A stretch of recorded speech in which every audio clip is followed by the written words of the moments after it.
Joy was only 23 years old, a bright college girl with big dreams and a gentle heart. She came from a very poor family, but poverty had never stopped her hope. Every morning, Joy walked to college with books pressed to her chest and prayers whispered on her lips. She believed education would change her life, and her parents' lives too. One unfortunate morning, as Joy was crossing the road on her way to college, a speeding bus hit her. It happened so fast. People screamed. The bus did not stop. Joy died on the spot. But the worst part was this: her parents never knew. No call, no message, no visitor came to tell them the truth. Joy's body was secretly dumped far away, hidden from the world like her life never mattered. Because her story was unfinished, her spirit did not rest. Joy's spirit rose and wandered in the air, confused and broken. She tried to cry for help, to speak to people she passed. Please help me! Can anyone hear me? Help! But no one could hear her. She was there, yet invisible, alive in spirit, but silent in the world of the living. Night after night, Joy roamed the streets, searching for someone, anyone, who could help her tell the truth. One cold night, she noticed clothes hanging outside a small house, gently dancing in the wind. Tired, lonely, desperate, Joy made a decision. She entered one of the clothes. The clothes belonged to a woman called Mama Rose, a quiet, hard-working woman known for her kindness. The next morning, Mama Rose brought the clothes inside, folded them neatly, and placed them in her closet. But later that day, she found one cloth back in the laundry basket. She thought nothing of it. The next day, it happened again. No matter how carefully she folded it, that cloth always returned outside. At night, Mama Rose began to hear soft movements like fabric brushing against the air. Sometimes, the cloth would be found hanging on a hanger by itself, gently swaying, without wind. Fear slowly entered her heart.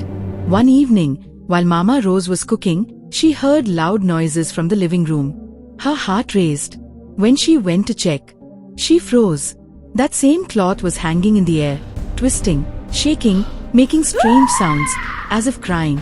Terrified, Mama Rose ran outside and called neighbors. They came in, looked around, and saw nothing. They laughed. They left. Mama Rose was left alone, shaking, confused, afraid. Thinking it would end everything, she took the cloth outside and burned it. But as the fire touched it, the cloth rose into the air and flew back into the house. Mama Rose collapsed in fear. With no one believing her, Mama Rose went to see a spiritualist. After listening carefully, the spiritualist said, "That cloth is possessed by the spirit of a young girl. She was killed in an accident. She wants justice. She wants her parents to know the truth." Mama Rose's heart broke. That night, the cloth became restless, shaking, making sounds like weeping, begging for help. The next morning, Mama Rose returned to the spiritualist, ready to help.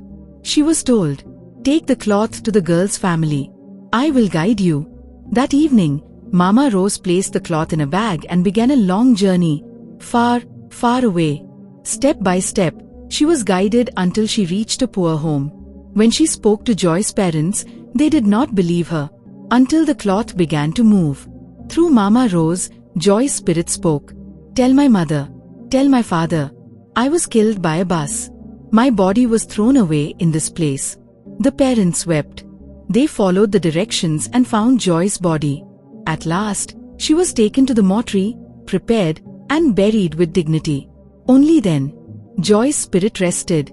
The cloth became ordinary again. Lesson from this story. From this story, we learn: never leave clothes outside overnight. You never know what may find refuge there. If you were Mama Rose, would you have helped Joy? Drop your thoughts in the comments. Like, share, and subscribe for more touching African stories.